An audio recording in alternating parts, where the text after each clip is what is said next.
You have Christians today who are carrying a lot of baggage. They believe if you don't do this, you don't do that, if you don't do the other, you are not saved.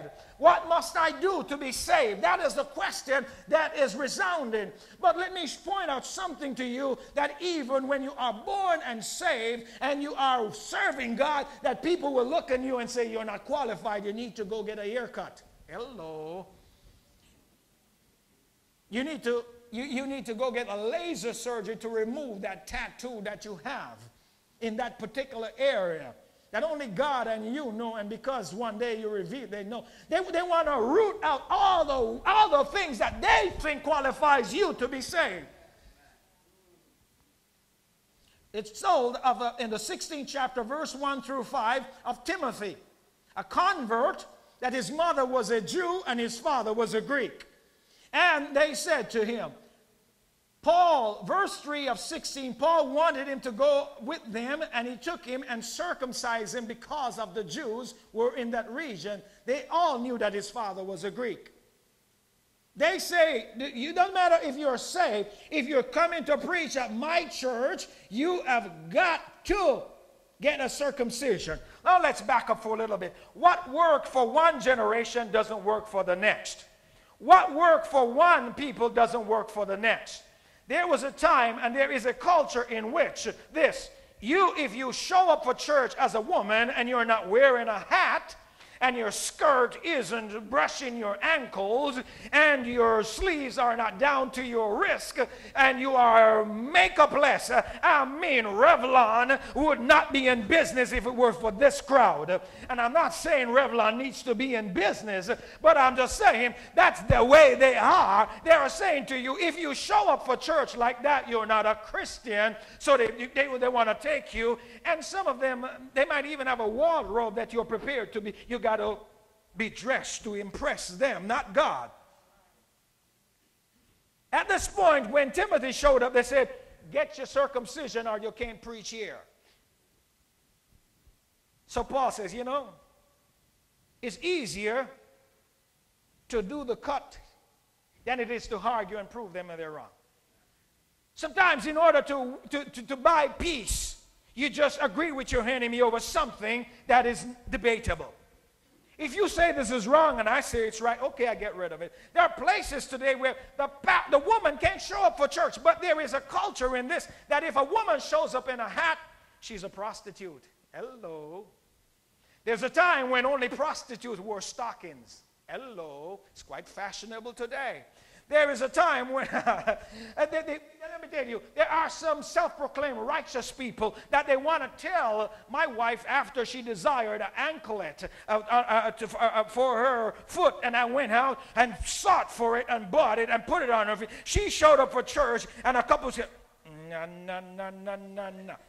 And I'm thinking, where is the God in this? Because I know those who are saying that while I'm preaching, they're thinking, it looks like he would make a good lay. And they're the ones who are saying, you can't have that. And while they're there, while you're doing stuff, their mind is so corrupt. But because they can see a bracelet on your hand or a little tattoo scribbled somewhere on you, they say you don't know God. But they don't understand this, that it is not what you do on the external that makes the difference. And they want to enforce you. They want to put some brand of religion. They want to ram it down your throat and force feed you with religion and tradition, and that doesn't bring salvation.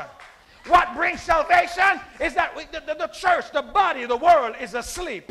And what God uses is a shaking to bring an awakening. And it doesn't matter. You may be in a seat of power. Now watch what they did. Paul and Silas, they were doing miracles. Miracles, if you will. I must get back to the Bible to be sure. So stick with me at the 16th chapter, because Paul, while they are preaching, something happens. A woman named Lydia hears the preaching and she gets saved. She gets saved. Let me tell you, there are some people today that you don't fight with them. You don't argue with them. You don't try to win them over, because God doesn't have a word for them. You want to minister to them, but if the Holy Spirit tells you leave them alone, leave them alone. because they're not cut out for salvation. They will not receive it. In the 6th verse of Acts, it says this. When they had gone through Phrygia and the region of Galatia, they were forbidden by the Spirit to preach the word in Asia. The Holy Spirit told them, you can't go to Asia to preach. Why would the Holy Spirit stop them from going? Do you know on the Asian continent, in that region, that there's more idolatry? There is more idolatry and worship of demons than in most other parts of the world. The Holy Spirit says, I don't want you going there. When God sends you someplace, go. If you're trying to win someone over and they're not listening, don't waste your breath, don't waste your time. If they want to argue, move on. You're just here to tell them how they should be saved. You're not here to tell them what they should or shouldn't do, just you need salvation. And before you can tell someone how to live as a Christian, you got to first ensure that they have Christ in them. Or you're just putting not lipstick on a pig, but you're slapping powder on a blackbird. Soon as it begins to flap its wings, off goes the powder, and it's a blackbird again. So in our culture, we have a saying, don't waste powder. Let me put it let me put it so you can have a down-home cooking. Don't waste powder upon blackbird.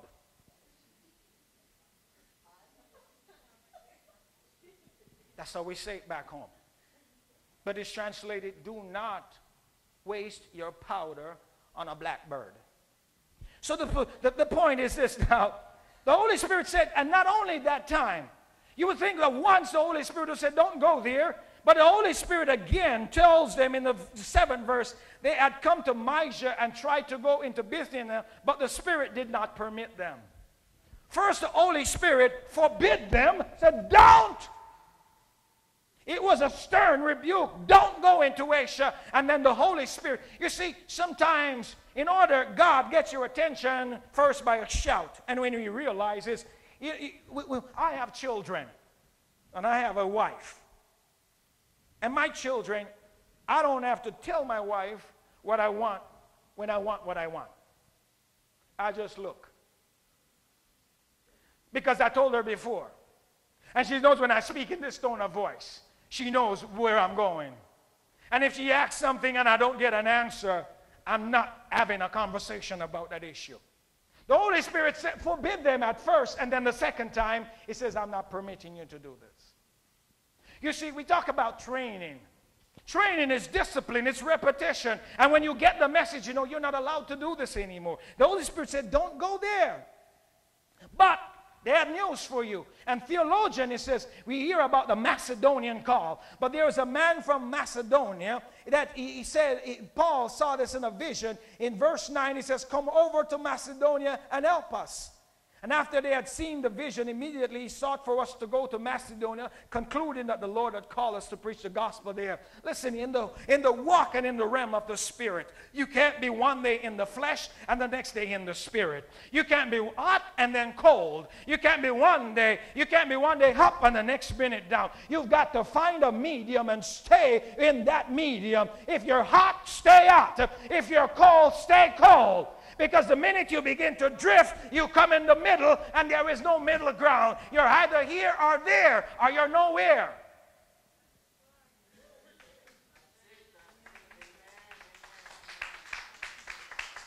You got to make up your mind. You're either in or out. There's a woman, one day she went to the doctor, and she convinced the doctor that she was almost pregnant.